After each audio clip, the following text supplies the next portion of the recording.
జై శ్రీరామ్. శ్రీమాత్రే నమ. శ్రీ గురుభ్యో నమ. 2024 సంవత్సరం ఆగస్టు మాసంలో ద్వాదశ రాశుల వాళ్ళకి, అలాగే ద్వాదశ లగ్నాల వాళ్ళకి ఈ మాసం యొక్క రాశి ఫలితాలు. ఈ మాసంలో గోచార గ్రహస్థితిలో యొక్క రాశి ఏ రాశుల్లో వాళ్ళు గతులై ఉన్నారు, ఈ విషయాన్ని మనం ప్రథమంగా తెలుసుకుందాము. వృషభ రాశిలో గురుదేవుడు అలాగే మంగళ్ వీళ్ళిద్దరూ సంచారం చేస్తూ ఉన్నారు. 26వ తారీఖు వరకు కూడా ప్లానెట్ మంగళ్, గ్రహదేవత మంగళ్ వృషభ రాశిలోనే సంచారం ఉంటుంది. 27వ తారీఖు నుంచి ఆయన వృషభ రాశి నుంచి మిథున రాశిలోకి వెళ్తున్నారు. గురుమంగళ యోగానికి 27వ తారీఖు ఆగస్టు 27వ తారీఖున బ్రేక్ పడిపోతుంది. కర్కాటక రాశిలో సూర్యనారాయణమూర్తి సంచారము. కర్కాటక రాశిలో ఆయన 16వ తారీఖు వరకు ఆయన సంచారం చేస్తారు. 17వ తారీఖు నుంచి కర్కాటకంలో ఉన్న సూర్యనారాయణమూర్తి సింహరాశిలోకి అడిగడిపోతూ ఉన్నాడు. సింహరాశిలో శుక్ర బుధులు ఇద్దరు సంచారం జరుగుతోంది. బుధ భగవానుడు ఈ నెల 6వ తారీఖు నుంచి ఆగస్టు 6వ తారీఖు నుంచి వక్రగతిలోకి వెళ్తూ ఉన్నాడు. శుక్ర భగవానుడు ఈ నెల 24వ తారీఖు వరకు కూడా సింహరాశిలో సంచారం చేస్తూ 25వ తారీఖు నుంచి సింహరాశి నుంచి కన్యారాశిలోకి అడుగుపెడుతూ ఉన్నారు. కన్యారాశిలో కేతు భగవానుడు సంచారము, వక్రించిన శనైశ్వరుడు కుంభరాశిలో సంచారము, రాహుదేవుడు మీనరాశిలో సంచారము. ఈ గోచార గ్రహస్థితుల రీత్యా ఈ మాసం ద్వాదశ రాశుల వాళ్ళకి అలాగే ద్వాదశ లగ్నాల వాళ్ళకి ఫలితాలు తెలుసుకుందాము. ఈ ఫలితాలు తెలుసుకోవడానికి ముందుగా ఈ మాసము గోచార గ్రహస్థితుల్లో ఏదైనా ప్రత్యేక అంశం చోటు చేసుకుంటుందా? ప్రత్యేక అంశం అయితే డెఫినెట్గా ఉంది. ఈ మాసం చివరిలో ఏర్పడుతుంది ప్రత్యేక అంశము. 24వ తారీఖు తర్వాత నుంచి శుక్రాచార్యుల వారు ఎప్పుడైతే కన్యారాశిలోకి వెళ్తారో అది ఆయన నీచ స్థానము. అలాగే అక్కడ కేతు భగవానుడు కూడా సంచారం చేస్తూ ఉన్నారు. ఇది చాలా విశేష అంశం అని చెప్పుకోవాలి. దీని గురించి అంటే దీనివల్ల ద్వాదశ రాశుల వాళ్ళకి ఏమన్నా జాగ్రత్తలు ఉన్నాయా, ఇవన్నీ కూడా మనం ఈ వీడియోలో తెలుసుకోవడానికి ప్రయత్నిద్దాము. అలాగే సూర్యనారాయణమూర్తి తన సక్షేత్రమైన సింహరాశిలోకి 17వ తారీఖు నుంచి అడుగు పెడుతూ ఉన్నారు. ఇదొక ప్రత్యేక అంశము. గోచారంలో 2 గ్రహాలు వక్రగతిలో, ఆల్రెడీ శనైశ్వరుడు వక్రగతిలో ఉన్నారు. 6వ తారీఖు నుంచి బుధ భగవానుడు కూడా వక్రగతిలోకి వెళ్తూ ఉన్నారు. గురుమంగళ యోగాన్ని కలగచేసిన 2 గ్రహ దేవతలు గురుదేవుడు మరియు మంగళ్ వీళ్ళిద్దరూ కూడా ఈ మాసం 27వ తారీఖు నుంచి గురుమంగళ యోగానికి బ్రేక్ పడుతూ ఉంది. అంటే మిథున రాశిలోకి ఆయన వెళ్ళిపోయిన తర్వాత గురుమంగళ యోగం విడిపోతుంది. ఇవన్నీ కూడా విశేషాంశాలు ఈ మాసము. అయితే ఈ మాసం మొదటి 3 రోజులు ఇంకా ప్రత్యేక అంశం ఉంది. అదొకసారి నేను మీకు చెప్పి ఈ ప్రత్యేక అంశాన్ని మీ జన్మజాతకంలో ఉన్నా లేకపోయినా ఎలా యాక్టివేట్ చేసుకోవాలి ఇది కూడా మనం ఒకసారి మాట్లాడుకుందాం. చంద్రభగవానుడు ఈ మాసం 3 రోజులు, మొదటి 3 రోజులు కూడా అంటే ఆగస్టు 1వ తారీఖు నుంచి ఆగస్టు 3వ తారీఖు వరకు ఆయన మిథున రాశిలో సంచారం చేస్తూ ఉన్నారు. మిథున రాశిలో ఆయన సంచారం చేస్తున్నప్పుడు గ్రహమాలిక యోగం ఒకటి ఖగోళంలో చోటు చేసుకుంటూ ఉంది. ఎక్కడి నుంచి చోటు చేసుకుంటూ ఉంది? మిథున రాశి నుంచి స్టార్ట్ అవ్వలేదు ఈ గ్రహమాలిక యోగము. కానీ ఈ గ్రహమాలిక యోగము వృషభ రాశి మొదలుకొని కన్యా రాశి వరకు గ్రహమాలిక యోగం ఏర్పడుతుంది. మొదటి 3 రోజులు ఆగస్టు 1వ తారీఖు, 2వ తారీఖు, 3వ తారీఖు. ఇది చాలా ప్రత్యేక అంశము. ద్వాదశ రాశుల వాళ్ళు కూడా, ద్వాదశ లగ్నాల వాళ్ళు కూడా ఒడిసి పట్టుకోవాలి. అసలు ఈ గ్రహమాలిక యోగం అంటే ఏంటి, ఇది కూడా నేను మీకు బ్రీఫ్ చేస్తాను, 2-3 మాటల్లో చెప్తాను. వీటి గురించి మనం మళ్ళీ స్పెషల్గా వీడియోస్ చేసి నేను మీకు చెప్తాను. బట్ ఇప్పుడు విపులంగా కాకపోయినా బ్రీఫ్గా చెప్తాను. ఇప్పుడు మనకు ఒక పూల చెట్లు ఉన్నాయనుకోండి, చాలా పూలు ఉన్నాయనుకోండి, కనకాంబరాలు కావచ్చు, మల్లెపూలు కావచ్చు, సన్నజాజులు, విరజాజులు ఇలా కోసుకొచ్చేస్తాం, అలా పెట్టేస్తాం. భగవంతుడికి పెడతాం. మనకైతే అది దండ కట్టుకుంటేనే పెట్టుకోగలుగుతాం. మన తలలో దండ కట్టుకోకపోతే మనం పెట్టుకోలేము. భగవంతుడి కంటే ఆయన పాదాల దగ్గర పెడతాము. భగవంతుడికి కూడా దండ కడితే చక్కగా పూల మాల వేస్తే చూడటానికి చాలా ప్లెజెంట్గా, అందంగా అనిపిస్తాయి దేవుడి విగ్రహాలు. మనం మాలలు అందుకే కదా వేసేది. చాలా మనకి పుణ్యము. అక్కడ చూడటానికి కూడా అలంకరణ చాలా బాగా అనిపిస్తుంది. ఇదే మనం పెట్టుకోవాలంటే పూలన్నీ విడివిడిగా, అంటే ఆడవాళ్ళ గురించి నేను చెప్తున్నా, పూలన్నీ విడివిడిగా చెల్లాచెదురుగా ఉంటాయి. ఎలా పెట్టుకుంటాం? మనం పెట్టుకోలేం. వాటన్నిటిని మనం ఏం చేస్తాం, చక్కగా ఒక దండలాగా కుట్టి, ఒక దండలాగా కట్టి, కొంతమంది చాలా గుత్తిగా అల్లుతారు, కొంతమంది విడివిడిగా అల్లుతారు. సో ఎవరికి ఇష్టానుసారం వాళ్ళు చక్కగా కట్టేసేసి మ్యాక్సిమం గుత్తిగానే అల్లుతారు. అంటే ఎక్కడ గ్యాప్ లేకుండా చాలా దగ్గర దగ్గర పెట్టి అల్లుతారు. ఇది మనం తలలో పెట్టుకుంటే చాలా అందంగా కూడా ఉంటుంది చూడటానికి. అయితే ఈ గ్రహమాలిక యోగం కూడా అలాంటిదే. ఎప్పుడైనా సరే పూలు విడివిడిగా ఉన్నప్పుడు వచ్చేదానికంటే కలిసి ఉన్నప్పుడు చూడటానికి అందంగా ఉంటాయి. అలాగే గ్రహ సంపత్తి, ఈ గ్రహమాలిక యోగం అంటే ఇప్పుడు వృషభ రాశిలో, మిథున రాశి, కర్కాటక రాశి, సింహరాశి మరియు కన్యా రాశి, ఈ 5 రాశుల్లో కూడా గ్రహమాలిక యోగం ఏర్పడింది. ఈ 5 రాశుల్లో గ్రహాలన్నీ చక్కగా అలైన్ అయ్యి ఉన్నాయి అన్నమాట. ఇది ఇంకొక మీకు అర్థం చెప్పాలంటే, ఏదైనా ఒక ఫంక్షన్ ఆర్గనైజ్ చేస్తూ ఉన్నాం అనుకోండి.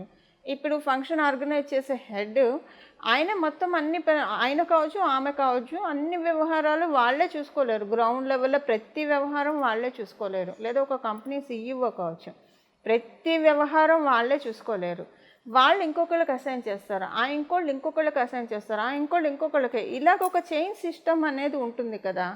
ఈ చైన్ సిస్టము ఎప్పుడు బ్రేక్ అవ్వకుండా నీట్గా వెళ్తే కనుక ఆ కంపెనీ చాలా బాగా డెవలప్ అవుతుంది. మనం కంపెనీ పరంగా మాట్లాడుకుంటే, ఒక ఫంక్షన్ పరంగా, ఒక శుభకార్య పరంగా మనం మాట్లాడుకుంటే, ఇలా కరెక్ట్గా అందరూ కూడా ఒక మాట మీద చేసుకుంటూ వెళ్తే కనుక ఆ శుభకార్యం కూడా సూపర్ సక్సెస్ అవుతుంది కదా. అలాంటిదే ఈ గ్రహమాలిక యోగం. అంటే అంతా కూడా గ్రహాలన్నీ చక్కగా ఈ వృషభ రాశి నుంచి ఒక 5 రాశుల్లో చక్కగా ఉంది. 5 రాశుల్లో ఉండడం వల్ల ఇది గ్రహమాలిక యోగం ఎవరి జన్మ జాతకంలో అయినా మీకు ఆల్రెడీ ఉంటే, ఇప్పుడున్న ఈ గ్రహమాలిక యోగం ఇంకా మంచి ఇంపాక్ట్ ఇస్తుంది. ఒకవేళ మీ జన్మజాతకంలో గ్రహమాలిక యోగం లేదనుకోండి, ఇప్పుడు అసలు ఏం చేస్తే ఈ గ్రహమాలిక యోగం మీకు అద్భుతంగా యోగిస్తుందో అది మనం తెలుసుకుందాము. అలాగే అసలు మీ జన్మజాతకంలో అసలు ఉందో లేదో మాకు తెలియదు అనుకున్నా కూడా బెంగలేదు. ఏం చేసుకుంటే ఈ గ్రహమాలిక యోగం యొక్క చక్కటి ఫలితాన్ని మీరు తీసుకోవచ్చు, మనం ఇప్పుడు తెలుసుకుందాము. తర్వాత మనం లాస్ట్లో కూడా రెమెడీ తెలుసుకుందాం. బట్ ఇప్పుడు నేను క్లుప్తంగా ఇది 3 రోజులకే వస్తుంది కాబట్టి, ఆగస్టు 1 నుంచి 3వ తారీఖు వరకే ఇది ఉంది. చంద్ర భగవానుడు వల్ల ఏర్పడుతూ ఉంది కాబట్టి, దేనికి ఈ 3 రోజులు ఏం చేయాలో నేను ఒకసారి మీకు చెప్తాను. ఆగస్టు 1వ తారీఖు నుంచి, అంటే మీరు జూలై 31వ తారీఖు నుంచి కూడా ఇది స్టార్ట్ చేయొచ్చండి. జూలై 31వ తారీఖు నుంచి ఆగస్టు 4వ తారీఖు వరకు, అంటే ఒక రోజు ముందు, ఒక రోజు తర్వాత, గ్రహమాలిక ఎండ్ అయిన తర్వాత ఒక రోజు తర్వాత, ఈ 4 రోజులు కూడా మీరు గంగా అమ్మవారి నామస్మరణం చేయాలి. ఈ గంగా అమ్మవారి నామస్మరణం ఎలా చేయాలి? మీరు గంగా గంగా గంగా అని అనుకుంటారా? లేదా గంగా అమ్మవారి ఆవిర్భావ ఘట్టం వింటారా? లేదా ఇప్పుడు నేను ఒక శ్లోకం చెప్తాను, ఈ శ్లోకాన్ని మీరు స్మరించినా సరే ఈ 4 రోజులు, అంటే జూలై 31వ తారీఖు నుంచి ఆగస్టు 4వ తారీఖు వరకు కూడా ఇప్పుడు నేను చెప్పబోయే శ్లోకాన్ని మీరు మనసులో తలుచుకుంటూ ఉంటే కనుక ఆ యోగం మీకు, ఆ గ్రహమాలిక యోగం మీకు చాలా చక్కటి సత్ఫలితాన్ని ఇస్తుంది. అయితే గంగా అమ్మవారి గురించి అంటే గంగా మనకి తెలుసు, వారణాసి, హరిద్వార్ మొదలుకొని గంగమ్మవారు ప్రవహిస్తూ ఉంటుంది. గంగని తలుచుకుంటేనే మనకున్న జీవన్ముక్తులం అవుతాం. మనకున్న కర్మ ప్రక్షాళన జరుగుతుంది. అందుకే మనం గంగా నదిలో స్నానం చేస్తాం. ఏదైనా పుణ్య తీర్థాల్లో స్నానం చేస్తాం, పవిత్ర జలాన్ని తెచ్చి మన ఇంట్లో పెట్టుకుంటాం. ఇంట్లో ఏదైనా మనకి అశౌచం అనిపిస్తే వెంటనే పుణ్యవచనం చేస్తాం. పుణ్యవచనం చేస్తే ఏం చేస్తారు? ఉదక శాంతి చేయిస్తారు. లేదంటే ఆ నీళ్ళు ఇల్లంతా కూడా చల్లితే పవిత్రీకరింపబడుతుంది. నీళ్ళల్లో చాలా ఎనర్జీ ఉంటుంది. అయితే ఇప్పుడు దీనివల్ల బెనిఫిట్ ఏంటో నేను మీకు చెప్తాను, ఇది తలుచుకోవడం వల్ల. ఫస్ట్ ఎందుకంటే మనకి ఏం ఫలితం వస్తుందో, ఏం చేస్తే ఏం ఫలితం వస్తుందో తెలుసుకొని చేస్తే ఇంకా బాగా ఎక్కువగా చేస్తాం. కాబట్టి ఈ ఫలితం ఏంటంటే మీకు మనశ్శాంతి చాలా బాగా ఉంటుందండి. ఈ మాసం అంతా మనశ్శాంతి చాలా బాగా ఉంటుంది. ఒకటి, మైండ్ అంతా చాలా ప్లెజెంట్గా ఉంటుంది. ఏం పనులు చేస్తే మీ గ్రోత్కి, మీ అభివృద్ధికి ఉపయోగపడతాయో ఆ పనులన్నీ కూడా మీరు చక్కగా చేయగలుగుతారు. ఇవన్నీ మీకు గంగా అమ్మవారి నామస్మరణతో జరుగుతుంది. మీరు గంగా గంగా గంగా అనుకున్నా పర్వాలేదు, లేదా ఇప్పుడు నేను చెప్పబోయే శ్లోకం మీరు చదువుకోగలిగితే కనుక ఇప్పుడు నేను చెప్పిన రోజుల్లో జూలై 31వ తారీఖు నుంచి 4వ తారీఖు వరకు ఆగస్టు ఇంకా చాలా బాగా ఉంటుంది. ఇప్పుడు నేను ఆ శ్లోకం చెప్తాను. ఇప్పుడు నేను ఆ శ్లోకాన్ని మీకు చెప్తాను. గంగామ్మవారికి సంబంధించిన పవిత్రమైన ఈ శ్లోకం, పరమ పుణ్యప్రదమైన ఈ శ్లోకాన్ని మీరందరూ కూడా ఇప్పుడు నేను చెప్పిన ఈ రోజుల్లో స్మరించుకోవడానికి ప్రయత్నించండి. దీనివల్ల గంగామ్మవారి పరిపూర్తి ఆశీస్సులు మీ జన్మజాతకంలో గ్రహమాలిక యోగం ఉన్నా లేకపోయినా అన్నీ కూడా పనులన్నీ కూడా అలైన్ అవుతాయండి. చక్కగా మనకు అన్నీ కూడా అలైన్ అయ్యి అన్నీ కూడా వరుస క్రమంలో మన జీవితంలో జరగాల్సిన పనులన్నీ జరుగుతాయి. ఇప్పుడు ఆ శ్లోకం నేను ఒకసారి మీకు చెప్తాను. విష్ణు పాదోద్భవే దేవి గంగే త్రిపదగామిని జటాజూట గతే శంభో భాగీరథి నమోస్తుతే. విష్ణు పాదోద్భవే దేవి గంగే త్రిపదగామిని జటాజూట గతే శంభో భాగీరథి నమోస్తుతే. విష్ణు పాదోద్భవే దేవి గంగే త్రిపదగామిని జటాజూట గతే శంభో భాగీరథి నమోస్తుతే. ఇప్పుడు నేను చెప్పిన ఈ శ్లోకాన్ని నేను డిస్క్రిప్షన్లో కూడా మెన్షన్ చేయిస్తాను, మీ అందరికీ కన్ఫ్యూజన్ లేకుండా ఉండడానికి. ప్రతిరోజు కూడా ఈ శ్లోకాన్ని మీరు మనసులో స్మరించుకోవడానికి ప్రయత్నించండి. చక్కటి శుభ ఫలితాలను పొందండి. గంగమ్మ వారి నామాన్ని తలుచుకున్నంత మాత్రానే మన హృదయం అంతా కూడా ఆనందంతో నిండిపోతుంది. హృదయంలో ప్రశాంతత వస్తుంది, మన మనసులో చాలా ప్రశాంతత వస్తుంది. ప్రశాంతత వస్తే మనకి ఇంకా కావాల్సింది ఏమని చెప్పండి? ఈ ప్రశాంతతని, చక్కటి మానసిక ప్రశాంతతని, పరిస్థితులన్నీ అనుకూలమయ్యే విధంగా గంగామ్మవారు మనందరినీ అనుగ్రహిస్తుంది. ఈ శ్లోకాన్ని చదువుకోవడానికి ప్రయత్నించండి నేను చెప్పిన ఈ రోజుల్లో. కన్యారాశి మరియు కన్యాలగ్నం. కన్యారాశిలో పుట్టిన వాళ్ళకి, కన్యాలగ్నంలో పుట్టిన వాళ్ళకి ఈ మాసం 27వ తారీఖు నుంచి మీకు ఎందుకో కొంచెం స్ట్రెస్ ఎక్కువ అనిపిస్తుంది.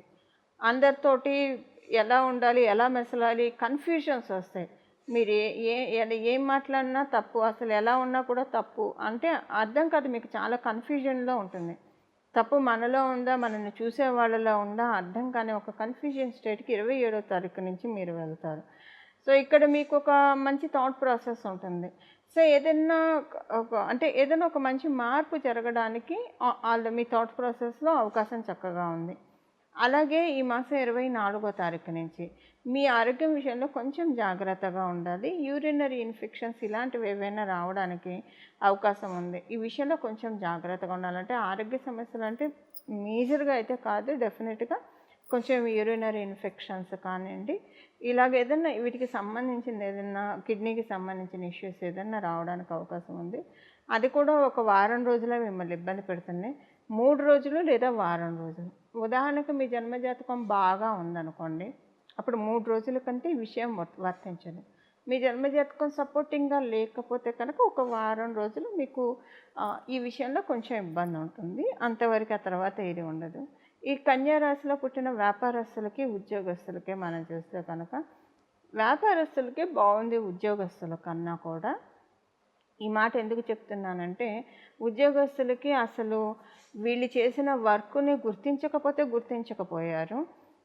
మొత్తం పాలిటిక్స్ ప్లే అవుతున్నట్లు అనిపిస్తాయి ఈ మాసం 27వ తారీఖు నుంచి. సో ఎగిరెగిరిన దంచినా అంతే, ఎగరకుండా దంచినా అంతే అన్న చందన వీళ్ళకి అసలు ఏం అర్థం కాదు. అక్కడ ఉండాలా, అక్కడి నుంచి మారాలా, అక్కడ ఉన్న పీపుల్ని ఎలా హ్యాండిల్ చేయాలి, ఇవన్నీ కూడా చాలా కన్ఫ్యూజన్స్ ఈ మాసం ఉద్యోగస్తులకి చాలా ఎక్కువగా ఉంటుంది. అది కూడా 25వ తారీఖు వరకు కూడా ఏముండదు, అంతా నార్మల్గానే ఉంటుంది. 26 నుంచి సడన్గా రివర్స్ సినారీ అవుతుంది. అందువల్ల మీరు ఈ మాసం ముందు నుంచే మీరు కొంచెం జాగ్రత్తగా ఉండడం అవసరము. బట్ ఒకవేళ ఇలాంటి పరిస్థితులు వచ్చినా కూడా ఏది ఎక్కువ కాలం ఉండదు, టెంపరీనే. ఇది మనందరికీ తెలిసిన విషయమే. టెంపరీ టైం ఫ్రేమ్లో వచ్చిన ప్రాబ్లం వచ్చినట్టే గాలికి కొట్టుకుపోతుంది. బట్ ఒక 10 days అయితే ఈ విషయంలో సఫర్ అవుతారు. వ్యాపారస్తులకి ఈ మాసం అనుకూలంగానే ఉంది.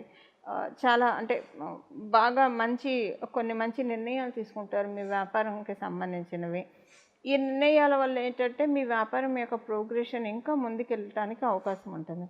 అయితే మీ నిర్ణయాల వల్ల మీ వ్యాపారం యొక్క ప్రోగ్రెషన్ ముందుకు వెళ్తుందా లేదా ఆదిలోనే హంసపాదలాగా అక్కడే ఆగుతుందా, ఈ విషయం మీ జన్మజాతకాన్ని అనుసరించి ఆధారపడి ఉంటుంది.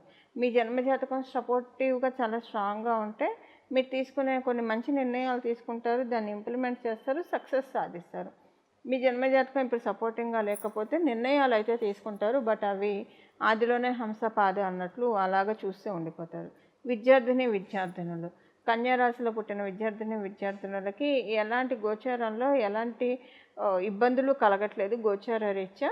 సో ఇబ్బందులు కలగట్లేదు, అలాగని గోచారం కూడా మీకు బ్లెస్సింగ్స్ కూడా ఇవ్వట్లేదు. అందువల్ల మీ జన్మజాతకంలో ఇప్పుడు మీకు బాగుంటే మంచి ఫలితాలు చూస్తారు. ఒకవేళ మీ జన్మజాతకంలో ప్రజెంట్ టైం కొంచెం బాగోకపోతే అది కూడా ఆ ఫేస్ కూడా మీరు చూడాల్సి వస్తుంది. ఇది కన్యా రాశి మరియు కన్యా లగ్నంలో పుట్టిన వారికి ఈ మాసం యొక్క రాశి ఫలితాలు. ఈ మాసం ద్వాదశ రాశుల వాళ్ళు చేసుకోవాల్సిన పరిహారం అయితే మొదట గంగామ్మవారికి సంబంధించిన శ్లోకాన్ని తెలుసుకున్నాం కదా, అది ఈ మాసం అంతా చేసుకోవచ్చు అంటే చక్కగా చేసుకోవచ్చు, ఎలాంటి ఇబ్బంది లేదు, చాలా మంచి ఫలితాలు ఉంటాయి. గంగామ్మవారిని ఎప్పుడు తలుచుకున్నా కూడా మనం చాలా బ్రహ్మగడిగిన పాదము గంగాజలము విష్ణుమూర్తి పాదాల్లోంచి అమ్మవారు ఉద్భవించారు. సో అందువల్ల విష్ణుమూర్తి పాదాలను కూడా ధ్యానించిన వాళ్ళం అవుతాము. అలాగ మనం శ్రీలక్ష్మి అమ్మవారి యొక్క కృపా కటాక్షాలను కూడా మనం పొందగలిగిన వాళ్ళం అవుతాము. అయితే దాంతోపాటు ఇప్పుడు మనం తెలుసుకోబోయే ఈ నామాన్ని కూడా జపించడం వల్ల ఇంకా మనకి ఒక చాలా చక్కటి సత్ఫలితాన్ని ఈ మాసం మొత్తం కూడా పొందగలుగుతాము. మొదట తెలుసుకున్న ఆ శ్లోకాన్ని, ఈ నామాన్ని, ఈ రెండింటిని కూడా జపించడానికి ప్రయత్నించండి. చాలా చక్కటి శుభ ఫలితాలు అందుతాయి. చూశారు కదండి మీ రాశి యొక్క రాశి ఫలితాలు. ఇప్పుడు ఏ పరిహారం చేసుకోవాలో ఒక్కసారి మనం చూద్దాము. ఈ మాసం యొక్క విశేషాంశాలు చాలా ఉన్నాయి. అయితే ఈ మాసము మనకి ఆగస్టు నెల అంతా బాగుండాలంటే శ్రీలక్ష్మి అమ్మవారి ఆరాధన మనం ఎలానో చేస్తాము. శ్రీలక్ష్మి అమ్మవారి ఆరాధన ఈ నామంతో, ఇప్పుడు నేను చెప్పబోయే నామంతో ఈ ఆగస్టు మొత్తం కూడా ఈ నామస్మరణ మనసులో చేసుకుంటూ ఉంటే కనుక చాలా చక్కటి శుభ ఫలితాలు వస్తాయి. ఆ నామం ఏంటి ఇప్పుడు నేను మీకు చెప్తాను. శ్రీం భార్గవ్య నమః, శ్రీం భార్గవ్య నమః, శ్రీం భార్గవ్య నమః. ఈ నామాన్ని ఈ మాసం అంతా కూడా తలుచుకోవడానికి ప్రయత్నించండి. మనసులో నామజపానికి ఎలాంటి తప్పు లేదు. మనసులో మీరు అంటే ఉదయాన్నే లేచి స్నానం చేసిన వెంటనే ఇప్పుడు నేను చెప్పిన నామాన్ని ఒక 108 సార్లు లేదా 21 సార్లు అనుకొని, తర్వాత మీరు ఏ పనిలో ఉన్నా సరే బీజాక్షరం తీసేసి భార్గవ్య నమః, భార్గవ్య నమః, భార్గవ్య నమః అని అనుకుంటే కనుక చాలా మంచి ఫలితాలు వస్తాయి. ఈ నెల ఎండింగ్లో మంగళుడు మిథున రాశిలోకి వస్తున్నాడు. మిథున రాశిలోకి వస్తున్నాడు.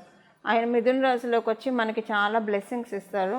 ఆ బ్లెస్సింగ్స్ మనం యాక్టివేట్ చేసుకోవడానికి భార్గవ్యే నమః అనే ఈ నామాన్ని పట్టుకోవడం చాలా ఇంపార్టెంట్. సో ఈ నామాన్ని ఈ నెలంతా ఉపాసిద్దాము. చక్కటి సత్ఫలితాన్ని మనం శీఘ్రంగా పొందుదాము. మంగళం. నమో భగవతే వాసుదేవాయ.